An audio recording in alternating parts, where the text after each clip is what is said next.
À Clisson, intéressante exposition photo, dont le sujet est non moins intéressant puisqu'il s'agit des portraits de 18 vignerons. Ces derniers sont montrés de manière inhabituelle, voire même iconoclaste, et en tout cas inattendue. Des vignerons qui se sont pliés avec beaucoup de bonne volonté aux objectifs des photographes qui ont pris leurs portraits dans un autre contexte et un autre cadre que celui de leur métier. Originale exposition à voir jusqu'au 28 novembre. On a voulu montrer les vignerons sous un aspect un petit peu différent, un peu moins classique que toujours avec un verre à la main dans un chai ou dans les vignes. Enfin, donc on a mis en avant leur passe-temps, leur petit plaisir annexe. Et on a essayé de faire des images sympas, un peu modernes. Voilà. On est deux photographes. Il y a Christophe Bornet et moi qui avons réalisé ces portraits. Vous souhaitez quand même faire ressentir quelque chose avec ces photos ? La convivialité, le plaisir, la sympathie. Parce que sont tous des gens très sympathiques. Comment vous est venue cette idée ? C'est à l'origine des étudiants du lycée agricole de Briassé qui avaient un sujet d'école en fait, qui ont organisé l'exposition. Il va y avoir du neuf à Valette côté aménagement, où le quartier du Champy-Lambart va changer de look, comme on dit. Une étude, en effet, est en cours où l'on retrouvera collège, complexe sportif, espace culturel, etc. Remodeler l'espace, voilà le maître mot du projet. Et cet espace en question a débuté avec la création d'une pyramide de cordes. Une idée originale, s'il en est. C'est un projet qui a été initié par le conseil municipal des enfants, soutenu par le conseil municipal des adultes bien évidemment, et ça fait un complément effectivement au parc du Champy-Lambart. C'était un objectif que l'on avait, effectivement, densifier un petit peu les jeux et la diversité des jeux pour tous les publics, tous les enfants. Et cette pyramide correspond à un âge qui était sous-présenté en termes d'activité, et c'était très important pour nous de pouvoir amener ce concept-là. Mais on n'oubliera pas que le principal aménagement sera la création de l'école de musique à vocation intercommunale, s'il vous plaît. En attendant le futur aménagement, où le vert devrait dominer, le Champy-Lambart a récompensé les citoyens de Valette qui ont fourni des efforts pour le fleurissement de la cité.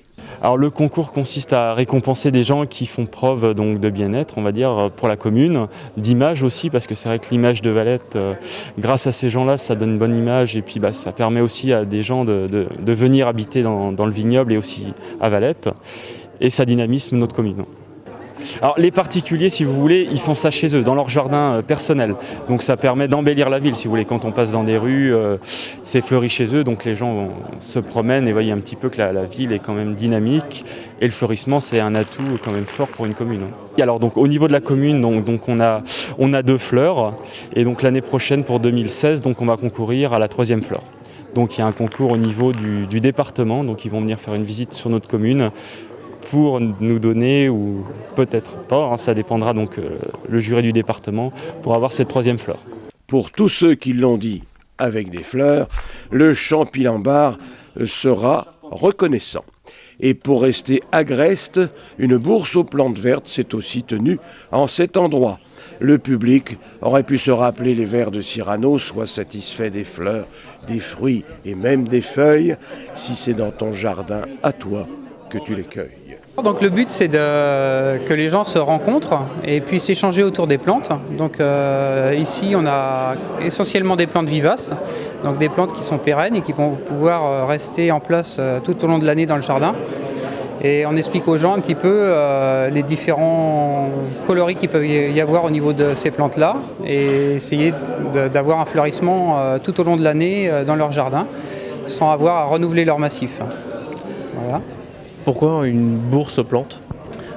Donc la bourse aux plantes, c'est pour créer un moment de convivialité entre les gens. Donc nous, on est un petit peu le lien, mais ça permet aux gens d'échanger entre eux sur les plantes qu'ils ont dans leur jardin. Ils les apportent, ils les échangent avec d'autres personnes Et ça contribue à faire un lien. Et nous, on explique un petit peu les plantes qu'on a apportées suite aux divisions dans nos massifs de plantes vivaces. Et donc on explique un petit peu aussi toutes les différentes plantes qu'on peut apporter et apporter des conseils aux gens qui sont présents à la bourse aux plantes. Bonne nouvelle pour les jeunes sportifs de Clisson, amateurs notamment de volley-ball. En effet, le club de volley de la ville, encouragé par l'OMS, dispensera désormais des cours d'entraînement ou d'initiation à l'adresse de jeunes enfants désirant de découvrir cette discipline sportive. On écoute l'un des responsables et des entraîneurs qui aura à prendre en charge cette opération.